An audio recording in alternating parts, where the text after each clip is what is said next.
But the nightcap is, I think that's a game, particularly with Embiid injured, that everybody's looking forward to, and that is the Denver Nuggets hosting the Phoenix Suns for Game 2.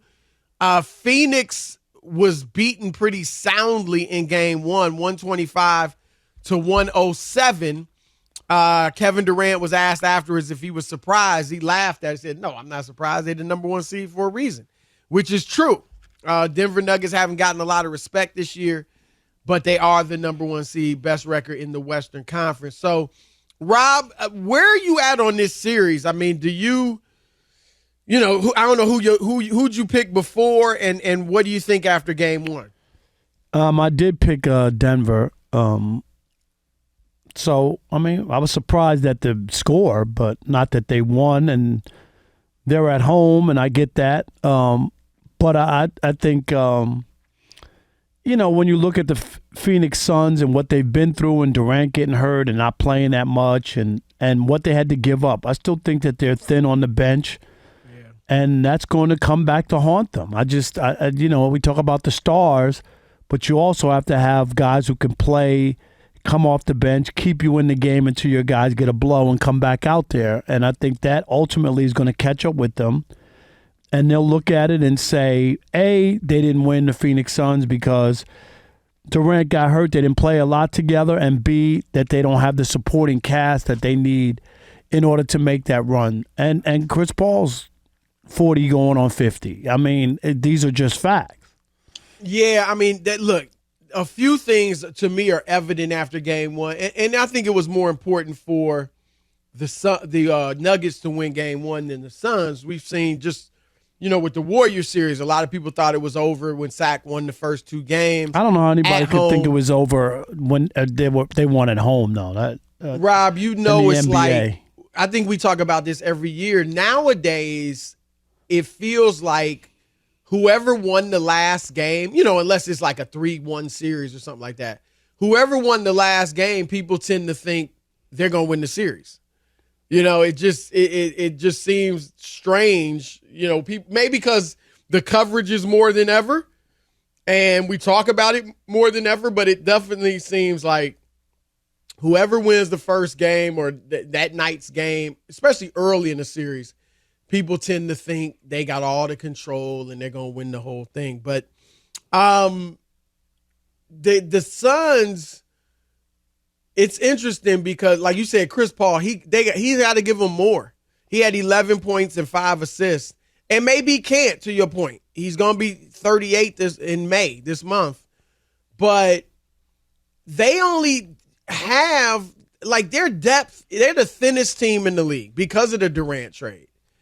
And that means that unless Booker and Durant aren't going to score 80 points every night combined. And so Chris Paul's got to up his scoring.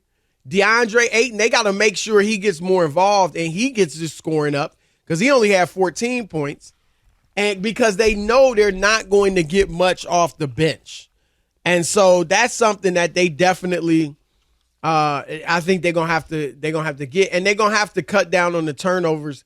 They had 16 in Game 1. Durant has 7, which doesn't make sense for a guy. He doesn't handle the ball that much to have 7 turnovers, and he's 2-12 in the playoffs when he's had 7 or more turnovers. That's a lot of games with 7 turnovers, 14 playoff games. But he can't. He has to be more sure with the ball, but. I think, too, Rob, bubble Jamal Murray. Remember in the bubble when they went to the conference finals, the Nuggets, he was great. He was the leading scorer in the playoffs that year. It wasn't Jokic. Jokic did his thing, of course, but Murray was the leading scorer, 26 points a game to 24 for Jokic. And he had 34 in Game 1.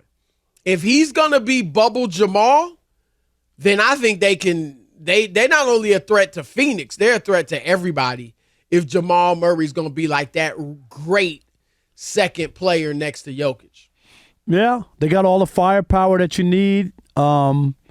They've been good all year. Like this, they're not surprised, even though people haven't been counting on them or thinking about them and basically saying, hey, you're Missouri to us. You got to show us before we buy into you. But they've done everything that you need to do. Like the whole year, knock on wood, they've been able to stay healthy, and all the other things. And so it lines up for them. Like, I don't know how you don't look at this team and say, why would they feel anything other than confident going in? And then you take care of, you don't beat the Suns, you take care of them, and that game one to let them know, we were the number one seed. Right. And I think they did that. So let me ask you this, because, we know, at least there's a strong sense among people that Durant, when he left Golden State, obviously there were some issues there with Draymond and all that.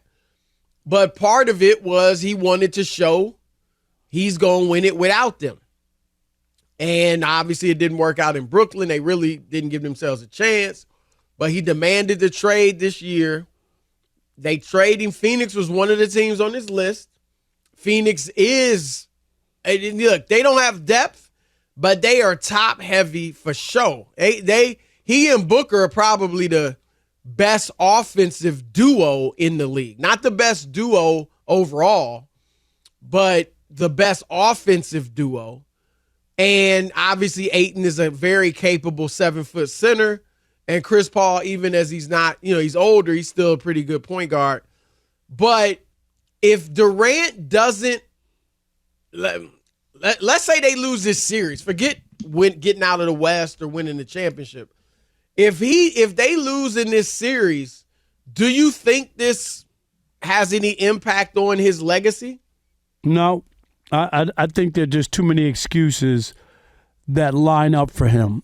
He was injured, didn't get a chance to have a chemistry or build with that team. B, their bench is rail thin. I think anybody who's honest about looking at them, that's a fact.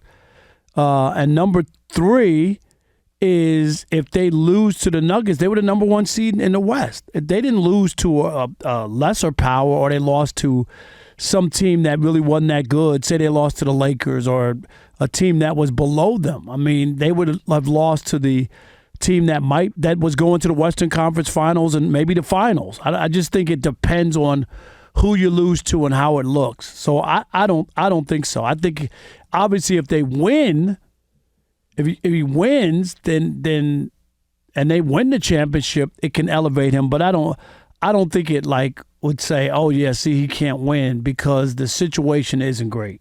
It's just not great. I think obviously his legacy is an all-time great, probably top 20 player is set. And as you said, I do agree that he can definitely help his legacy more than he can hurt it. Like if they win the championship, it just really boosts his legacy. He did it without Golden State. Even though this is a talented team, they got issues. And they went to the finals and lost without him. So that would be, and that was 2 years ago. Like I don't even think they're like this year, Rob. I don't think they were a contender without him. Like before they made that trade, they were good, but I don't think they were as good as like the Warriors and the Lakers and maybe the Nuggets. Like I think their window had closed because they really only had one big scorer in Booker. So it's not even like they're a year removed. They're 2 years removed from that team. But I mean, I think there would be a little stain. I mean, it doesn't drop him in the quote-unquote rankings, but there are those that still want to say he hasn't done it without the Warriors and the super team. And, I mean, we can go over all the stars. We talked about Clyde Frazier. There's some asterisks by those rings.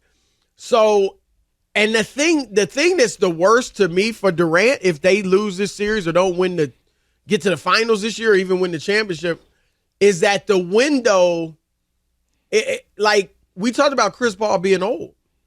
I mean, Chris Paul, what's he going to be like next year?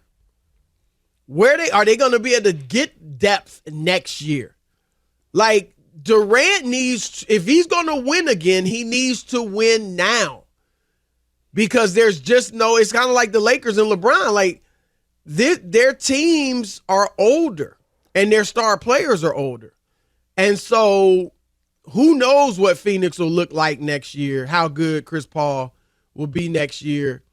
And so I think that's where it hurts, is like, man, he might not win it again.